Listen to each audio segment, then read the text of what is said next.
আমি খুব ছোট থাকতেই নানি হয়েছিলাম, আর এখন কিন্তু আমার সেই নাতির বিয়ের অনুষ্ঠান। আজকে আপনাদের একটু ডিফারেন্ট একটা ভিডিও দেখাবো, আর এই ভিডিওতে থাকছে আমার নাতির বিয়ে। শুনতে একটু কেমন লাগছে না যে আমার নাতির বিয়ে? সত্যি কথা গাইস, এটা কিন্তু আমার নাতির বিয়ে। নাতির বিয়ের গায়ে হলুদের অনুষ্ঠানে কিন্তু আজকে আপনার সাথে শেয়ার করবো। Hi friends, welcome to my channel ঋতুস real life. এর গায়ে হলুদের অনুষ্ঠান বলে কথা, তাই কি দেরি করা যায় বলুন? এর জন্য তো আমি খুব তাড়াতাড়ি রেডি হয়ে সুন্দর করে সাজুগুজু করে চলে এসেছি আমরা তিনজন ঢাকা বোট ক্লাব। আমি বলছি, যদিও এই ভিডিওটা গত সপ্তাহ করা, আমাদের গাজীপুরে এত পরিমাণ ঠান্ডা পড়েছে, আর এই ঠান্ডার জন্য আমি একদম সিক হয়ে গিয়েছিলাম, তাই তো কোনো ভিডিওই আমি ভয়েস দিতে পারিনি। এখন আমার বয়সটা অনেকটা বসা বসা করো, আলহামদুলিল্লাহ এখন অনেকটাই সুস্থ আছি। যেটা বলছিলাম, আজকে হচ্ছে আমার নাতির গায়ে হলুদের অনুষ্ঠান।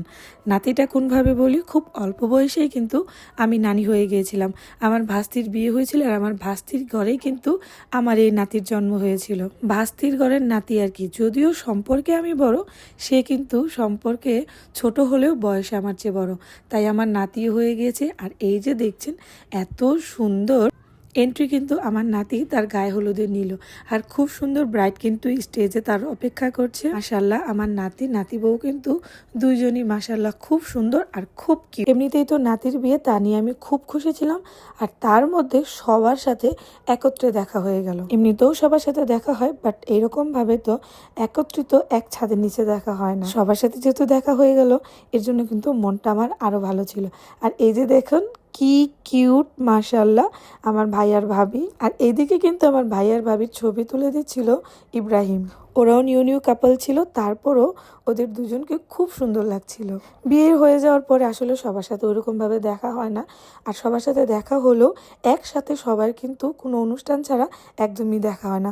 এখানে আমার ছোট ছোট ভাতিজিরা, ভাই ভাবি, আমার বাবার বাড়ির সবাই ছিল, তার মধ্যে আমি ছিলাম। এত মজা করছিলাম সবাই মিলে। আর এখন তো ফটো সেশনের একটা যুগ চলে এসেছে, সব কিছুতেই আমরা ফটো তুলতে খুব ভালোবাসি। আর এদিকে স্টেজে ছিল আমাদের কিউট কাপল, নিউ কাপল আর কি।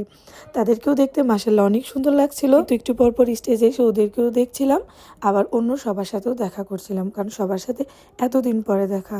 জানি না আবার কবে দেখা হবে না না হবে, সেটা তো আর বলা যায় না।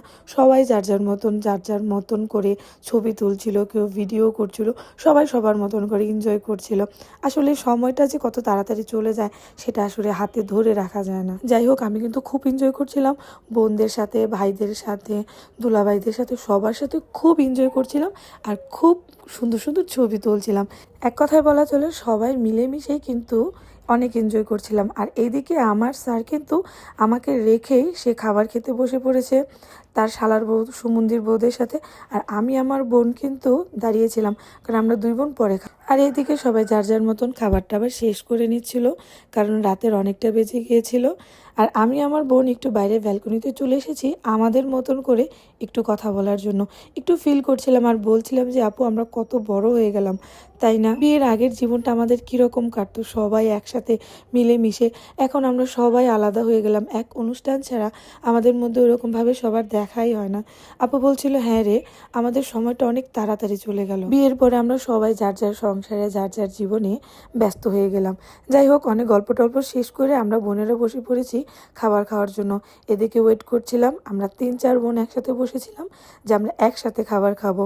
আর এদিকে কিন্তু ওমর ভাই আমাদেরকে সার্ভ করছিল আর দুষ্টুমি করছিল, ভালো করে ভিডিও করে নাও, আমি যে তোমাদেরকে বেড়ে বেড়ে খাওয়াচ্ছি এটা ভালো করে তোমার গাইজদের দেখাবে, আর বলবে যে আমি কত ভালো দুলাভাই। বললাম হ্যাঁ, আপনি অবশ্যই অনেক ভালো দুলাভাই। যাই হোক, সময়টা অনেক ভালো চলে গেল, অনেক অনেক এনজয় করলাম সবাই মিলে, অনেক ভালো সময় কাটালাম।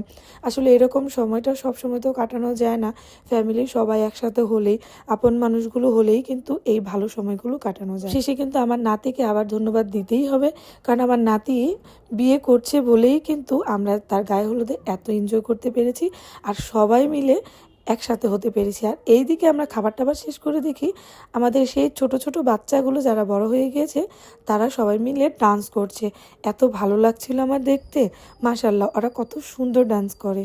ওদের এই সময়টা দেখে যেমন আমার বিয়ের আগের সময়টার কথা মনে পড়ে গিয়েছে। আমিও এরকম আমার কোনো কাজিনদের বিয়ে হলে এরকম নাচানাচি ঝাপাঝাপি সবসময় করতাম। যাই হোক, এখন ওদের সময়, একজন একজন করে ডান্স করছিল। আর আমি যখন ফিরে চলে আসব তখন আমার বাবাটা আমাকে বলল, ফুপি তুমি যেও না, আমার ডান্সটা একটু দেখে যাও। আমি বললাম যে বাবা তুমিও ডান্স করছো? বলছে হ্যাঁ, আমি তখন অনেক বড় হয়ে গেছি, আমিও ডান্স করি। সাদাব বেবির এই কথাটা রাখার জন্য আমি আর ইব্রাহিম আর একটু ওয়েট করলাম। দেখলাম যে হঠাৎ করে রাত অনেক বেজে গেছে, আর থাকা সম্ভব না, বাইরে অনেক ঠান্ডাও পড়ে গিয়েছে।